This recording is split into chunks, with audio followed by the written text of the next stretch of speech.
À la une ce soir, un projet pour attirer 400 000 touristes de plus en Martinique. Le spiritourisme est une ambition commune entre le Codérom et le CMT. Notre invité Charles Larcher, président du Codérom, nous en dira plus dans cette édition.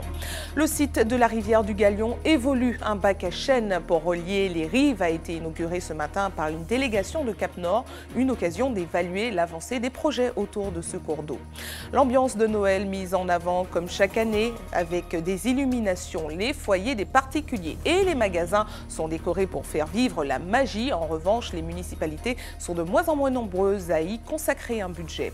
La région d'Île-de-France, elle, a choisi de fêter Noël en grande pompe. Un grand chanté Noël a été organisé au siège de la collectivité. Quelques personnalités ont fait le déplacement pour l'occasion. Bonsoir à tous et heureuse de vous accueillir dans cette tranche info que vous pouvez suivre en direct sur Facebook. Nous commençons avec ce projet qui devrait permettre de développer chez nous le tourisme et la filière Rome, le spiritourisme. Une réunion a été organisée aujourd'hui entre le CMT, le Codérom et les autres acteurs de la filière pour faire le point sur les avancées du concept. Alizé Lutran et Guy Raphaël René étaient sur place. Regardez.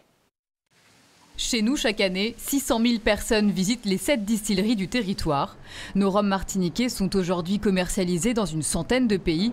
Une renommée internationale que souhaiterait mettre davantage en valeur le comité martiniquais du tourisme. L'objectif, c'est qu'en 2022, il y ait 1 million de personnes qui viennent en tant que spiritouristes, c'est-à-dire que le rhum ait été pour eux le produit d'appel. Au niveau des portes d'entrée, à savoir de l'aéroport, des ports, que tout de suite le touriste voit qu'il peut faire ce tour des distilleries, qu'on voudrait appeler route des distilleries, où on y réfléchit. Et autour de cette route, il n'y aurait pas que les distilleries à voir finalement. Après, vous visitez grâce à ça toute la Martinique. Selon le cabinet qui a mené l'étude, le spiritourisme pourrait rapidement devenir la marque de fabrique de la Martinique, d'autant que nos rhums sont les seuls au monde à être labellisés AOC. Le spiritourisme permet notamment de parler au monde. Et donc là, on a un élément de différenciation très fort qui peut permettre à la fois de faire venir des gens spécialement pour ça, et puis en même temps qui peut permettre de raconter des belles histoires et de porter notamment à l'international une image, un discours spécifique. Pour pouvoir réaliser ce projet, un plan d'action sur 3 ans sera lancé dès 2018. La première, c'est de renforcer, de continuer le niveau d'excellence dans l'accueil des sites de visite. Et donc ça passe notamment par la formation du personnel. Et on va retrouver ce thème de la formation, qui est un sujet extrêmement important, parce qu'à la fois dans les guides, les restaurants, les hôtels, on a du personnel qui n'est pas suffisamment formé, qui ne porte pas, qui n'incarne pas ce savoir-faire sur le rhum. L'enjeu est également de taille pour les distilleries, notamment sur les plans humains et culturels. À ce moment-là, vous avez une rencontre avec les hommes martiniquais, les hommes qui travaillent, les hommes qui produisent et les hommes qui développent une culture au fur et à mesure. Et c'est cette dimension-là qu'on veut mettre en avant, surtout et avant tout. Il y a une rencontre des touristes avec la population. Des échanges, des échanges d'informations, etc. Il n'y a plus d'accueil, il y a de l'hospitalité purement et simplement. À terme, les acteurs de la filière souhaiteraient que cette future route des distilleries inscrive en 2022 le spiritourisme martiniquais au patrimoine mondial de l'UNESCO. Et pour continuer à parler du développement du tourisme lié aux spiritueux, nous recevons ce soir le président du Codérom, Charles Larcher. Bonsoir à vous. Bonsoir. Merci d'avoir accepté notre invitation.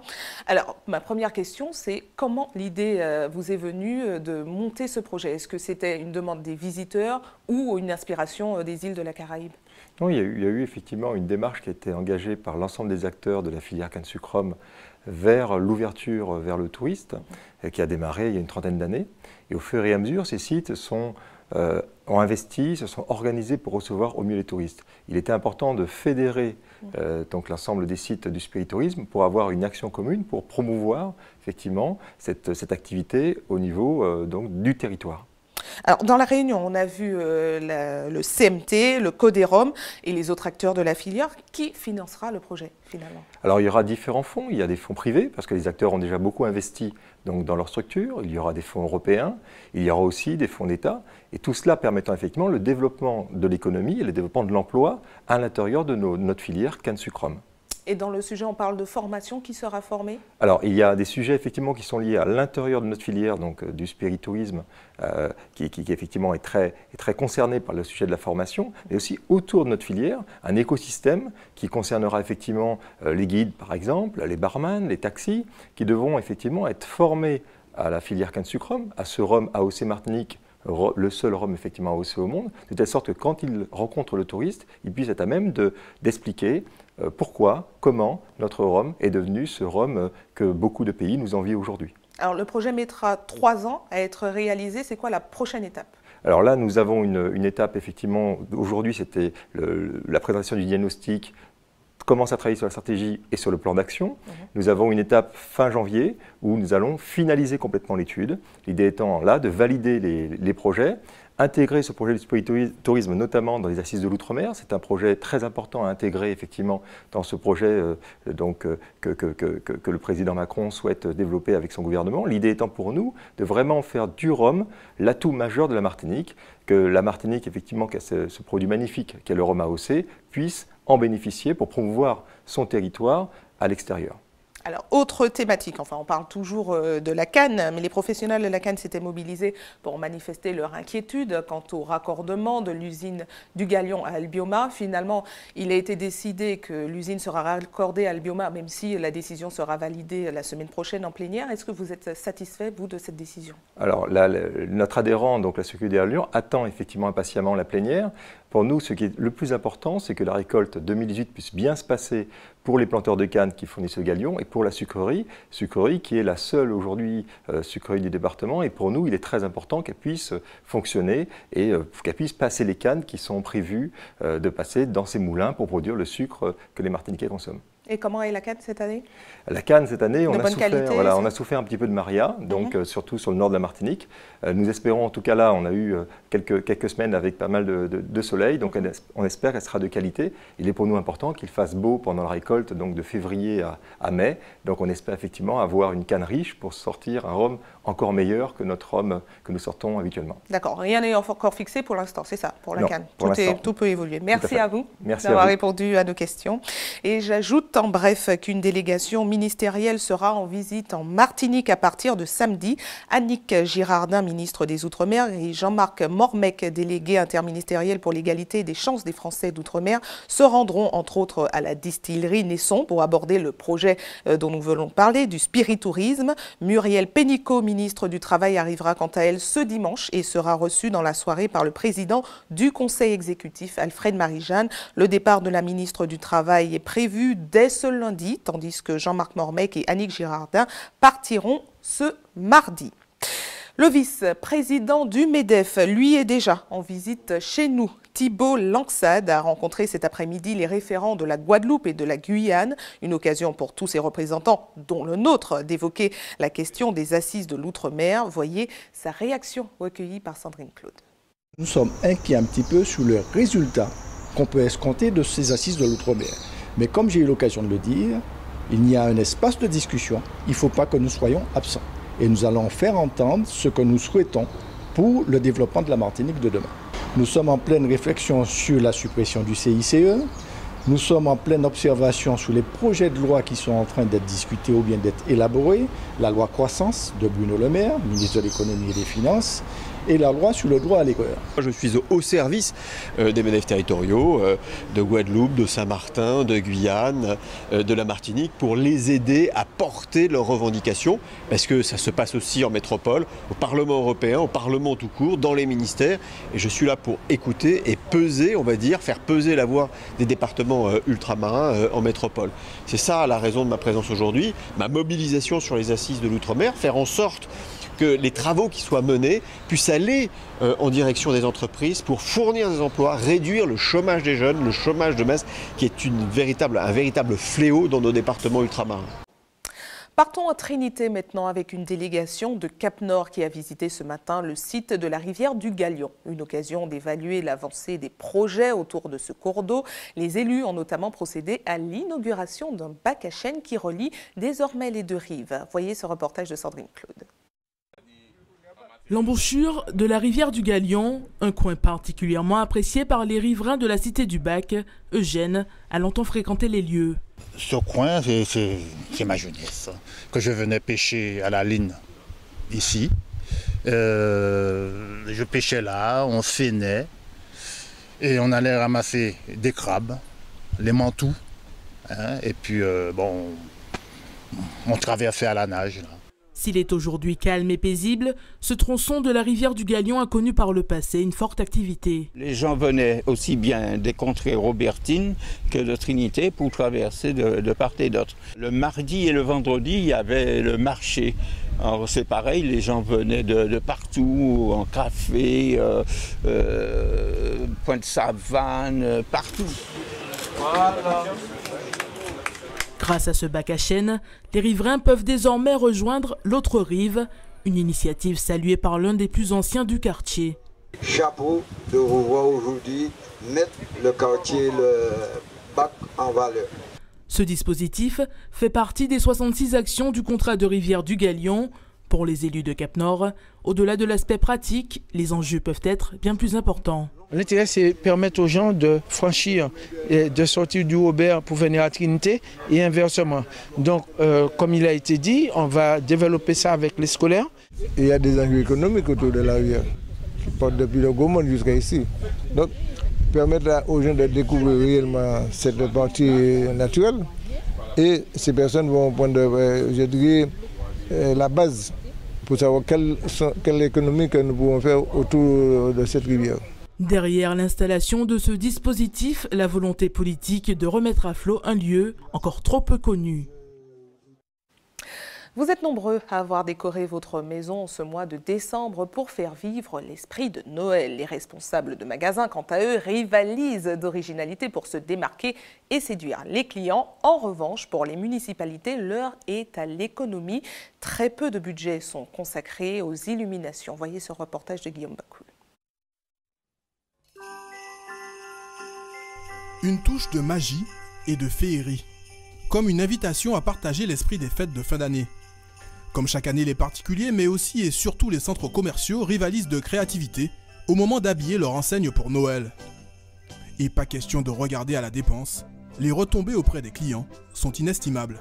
C'est vrai que c'est un budget lourd de plusieurs milliers d'euros, mais nous devons le faire afin de préserver l'esprit de Noël, la tradition de Noël, l'esprit des fêtes. On constate que les mairies le font de moins en moins et il faut quand même garder en fait cet esprit, ces illuminations, c'est vraiment féerique et c'est ça qui fait l'esprit de Noël. Une atmosphère de fête bien moins visible dans de nombreuses communes de l'île.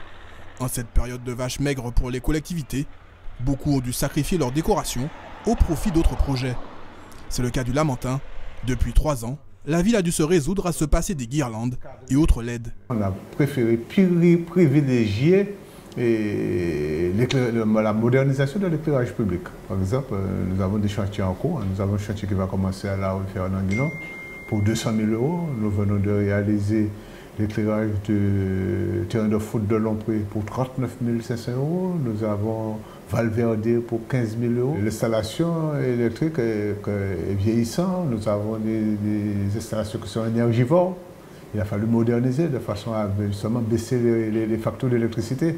Moderniser son éclairage afin de baisser la facture, c'est en substance le message du syndicat mixte d'énergie de la Martinique qui a lancé depuis 2 ans son festival des énergies nouvelles avec un objectif, baisser de moitié les coûts de l'éclairage public. Quand on parle de maîtrise de l'énergie, quand on parle d'économie, souvent les Martiniquais, ce qui est normal, on pense à serrer la ceinture, il va falloir faire des efforts, alors que les nouvelles technologies mises en place aujourd'hui dans le domaine de la lumière permettent de faire beaucoup mieux en consommant moins.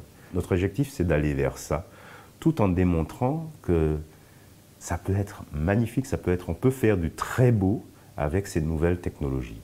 Investir dans le neuf pour payer moins. Dans cette enseigne spécialisée du Lamentin, on est catégorique. Les Martiniquais n'hésitent pas chaque année à s'équiper des dernières nouveautés, même si le but n'est pas forcément de faire des économies d'énergie. Depuis que je suis au magasin, je les vois venir et ils réclament toujours de la nouveauté pour leur maison. Il y a des gens qui ne veulent pas mettre cher, mais il y a des gens qui veulent une belle déco, alors ils ne regardent pas. Le client a déjà préparé son budget pour sa déco. À Noël, on investit, on se fait belle et on décore la maison. Actuellement, en Martinique, une ville de 3500 habitants dépense en moyenne 240 000 € par an en électricité. Une facture qu'il va falloir réduire avant de retrouver un air de fête. Et si nos mairies ont dû réduire considérablement sur le budget des fêtes de fin d'année, il existe des collectivités qui, elles, ont choisi en revanche de mettre les petits plats dans les grands. C'est le cas du Conseil régional d'Île-de-France qui a organisé aujourd'hui un grand chanté Noël et notre correspondant Éric Dupuis était sur place. Regardez. Alors, c'est quoi? Alors, le rythme? Allez, on y va. C'est quoi le rythme? L'air. Il faut se remettre un peu dans le contexte pour Christiane et Esmeralda. Installées depuis longtemps en Hexagone, les chanter Noël, pour elles, c'est d'abord une tradition. Ça rappelle la chaleur des îles et toute la joie que nous avons à chanter et à fêter les fêtes de Noël. Et pour ce deuxième chanter Noël à la région Île-de-France, près de 400 personnes se sont déplacées, majoritairement originaires des Antilles. C'est très important pour nous parce que cela veut dire que la région Île-de-France est multiculturelle et les Antillais ont largement, les Domiens ont largement leur place à la région. Parmi les invités, un personnage du sport français, ancien ministre, confronté pour la première fois au chanter Noël. Je vais aux Antilles du 14 au 21 pour la Fédération française de rugby. Je vais m'inspirer un petit peu des traditions. Et il peut compter sur les Guadeloupéennes et Martiniquaises pour prendre le rythme, comme Viviane. Très bonne chose que la région a faite pour nous. Et ce soir, on vit après une journée de travail. Alors, vive Noël, vive la région. C'est chaud. Et après avoir pris un coup de chaleur antillaise, tous ces chanteurs de Noël seront prêts à subir le froid hivernal de Paris pour rentrer chez eux. Restez avec nous à suivre dans un instant. Nous parlerons des 4 crèches de Guadeloupe gérées par les membres d'une même famille qui sont toutes fermées aujourd'hui au plus grand désespoir des parents. Le tribunal de commerce a ordonné la poursuite d'activité pour au moins une d'entre elles. Un permis de chasse bientôt nécessaire en Guyane. Il s'agit d'une application du projet Égalité réelle Outre-mer, une nouveauté à laquelle s'opposent les chasseurs locaux. Et puis Hubert Bornil vous parlera d'une épicerie solidaire qui propose des ateliers originaux à ses bénéficiaires comme la formation à la permaculture. Partons tout de suite en Guadeloupe avec ce ouf de soulagement pour les parents de la crèche de la Jaille à Bemao. La situation de la structure ainsi que 3 autres crèches gérées par les membres d'une même famille a été présentée ce matin au tribunal de commerce de Pointe-à-Pitre. Tous les établissements sont aujourd'hui fermés, mais le tribunal a ordonné la poursuite d'activité pour au moins une d'entre elles. Voyez les explications de nos confrères d'ATV Guadeloupe. Ils l'ont voulu, ils l'ont obtenu. La crèche Pambilous Palace ne fermera pas ses portes à la fin du mois de décembre. Finalement, c'est la direction elle-même qui a plaidé pour un redressement judiciaire en abandonnant sa demande de liquidation. Elle a invoqué que, comme elle l'a déjà dit dans la presse, que les subventions n'avaient pas été versées. Et aujourd'hui, espère que ces subventions seraient versées. Donc les parents et les salariés sont satisfaits de cette demande. Nous avons appuyé la demande de redressement judiciaire et bien exprimé le fait que c'était un énorme mépris vis-à-vis des parents et des salariés que de leur annoncer la semaine dernière qu'ils se retrouvaient au chômage et que les autres devaient désormais rester chez eux à partir du 31 décembre pour garder leurs enfants. Les parents sont soulagés après une longue mobilisation. Cependant, ils restent vigilants. Nous en sommes très contents. Maintenant, nous espérons que justement les conditions sont réunies pour la poursuite de l'activité. Vu le contexte qu'on connaît, il y a toutes les raisons évidentes pour qu'on reste vigilant. Une vigilance accrue du côté des syndicats qui, pour cette audience au TGI de Pointe-à-Pitre, ont tenu à être présents. Il faut nous savoir que dans toute organisation là, que les municipalités non plus, ils ne sont pas exempts et nous avons fait appel à eux pour prendre responsabilité aussi dans cette situation-là. Également aussi, Mamborel qui fait de la petite enfance cheval de bataille, il prend le département. mais toutes les mondes qui ont gravité la PMI autour de la petite enfance pour poser les vraies questions concernant qui gens il va mettre en place un véritable schéma politique pour la petite enfance, mais également aussi qui gens l'argent doit transiter n'importe qui gens sans contrôle dans des associations qui n'ont un seul motif, un seul objet, c'est de tromper volontairement des comptes associatifs et propres comptes. Les conditions, la menace de crèche à ciel ouvert, des parents pour dénoncer l'absence de crèche et pour l'heure suspendue. Enfin, jusqu'à ce que une nouvelle structure soit à nouveau dans la tourmente.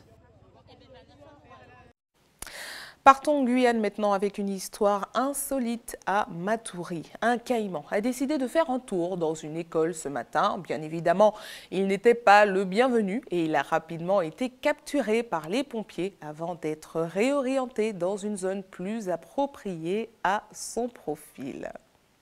Et justement, puisque nous parlons des animaux en liberté en Guyane, sachez que le permis de chasse deviendra nécessaire sur place à partir du 1er janvier prochain. Il s'agit d'une des mesures du projet Égalité réelle Outre-mer. Seulement voilà, les syndicats de chasseurs locaux ne sont pas d'accord. Ils ont expliqué leurs raisons à Ayodele Germa et Pierre Tréfaux. Regardez. À l'affût, aucun détail n'échappe à l'œil du chasseur. Les traces au sol, les odeurs, les bruits de la forêt, tout contribue à débusquer le gibier. En Guyane, cette activité est surveillée par l'Office national de la chasse et de la faune sauvage. Il fixe les quotas des prises par sortie et par chasseur en fonction de l'espèce, une réglementation que Victor Jean-René connaît bien, avec une volonté de chasser tout en préservant la ressource faunique. Actuellement, c'est un tapir par sortie, par chasseur. Donc nous préconisions plutôt un tapir par sortie et par groupe de chasseurs. C'est-à-dire que ce n'est pas un tapir une personne. L'espèce ne se reproduit pas facilement, donc on voulait effectivement participer à quelque chose de concret.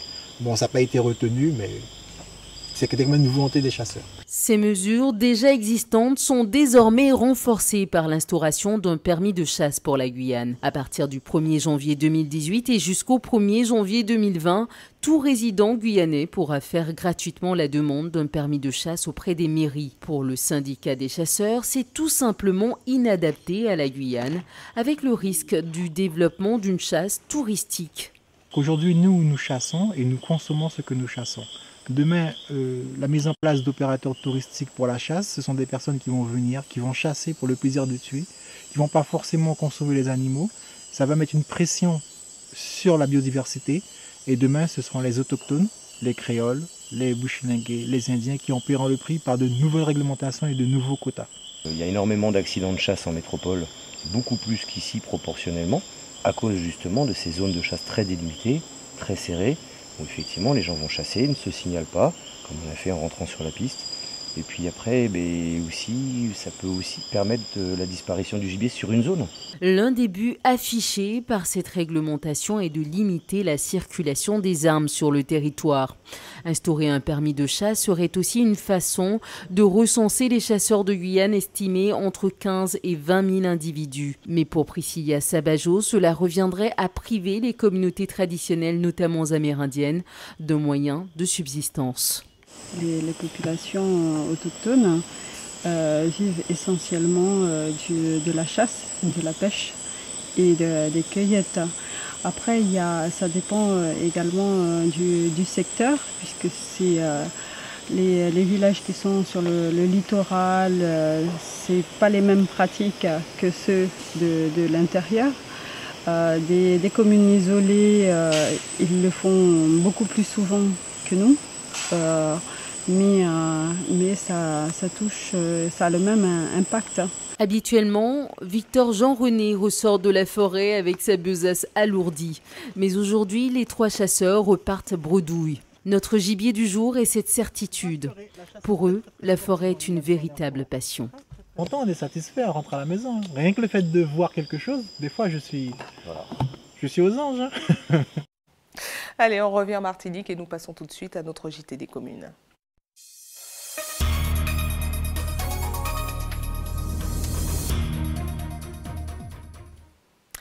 Direction Sainte-Marie à la découverte d'une épicerie solidaire et sociale. En plus de bénéficier des petits prix, les habitants du secteur peuvent participer à diverses activités comme la permaculture. Hubert Bornil et Valérie Vincent se sont rendus sur place. Regardez.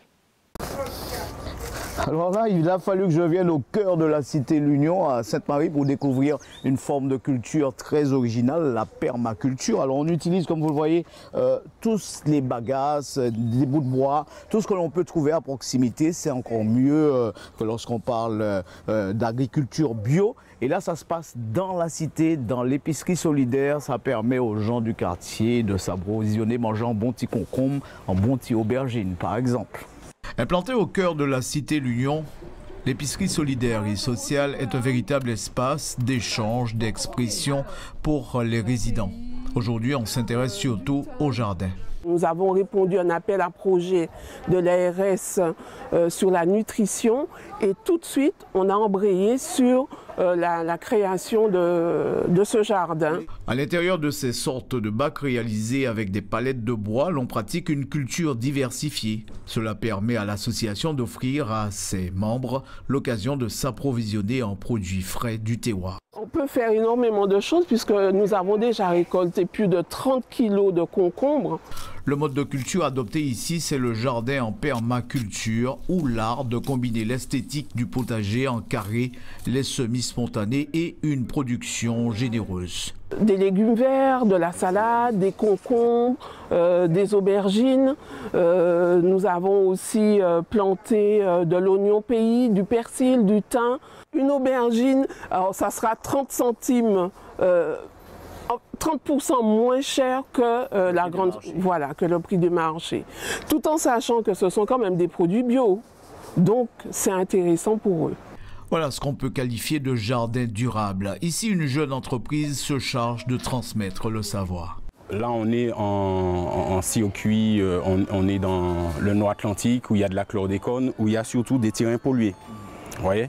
Donc, 1 mètre carré à mettre en place. Au départ, on va planter tout ce qui est astéracé. Donc, 20 cm de système racinaire.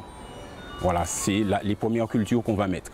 Donc au bout du 3e mois, on va commencer à passer à d'autres types de cultures avec un système racinaire plus long, solanacé, cucurbitacé, jusqu'à 8 mois avec des légumes racines. Une expérience intéressante qui ne laisse pas indifférent. Chacun découvre alors qu'il peut cultiver même sur de menus espaces. Ici, seulement 20 mètres carrés de terrain ont été nécessaires. Voilà l'ambiance que l'on peut trouver dans cette épicerie sociale et solidaire à Sainte-Marie. Mounka Jochine, vous voyez, l'auto, les petites choses comme ça, sympathiques. C'est une histoire de famille. Et puis, on vous donne déjà rendez-vous le 22 décembre pour... Ah oui, Domino aussi. Le 22 décembre pour l'arbre de Noël, ici même, pour les familles.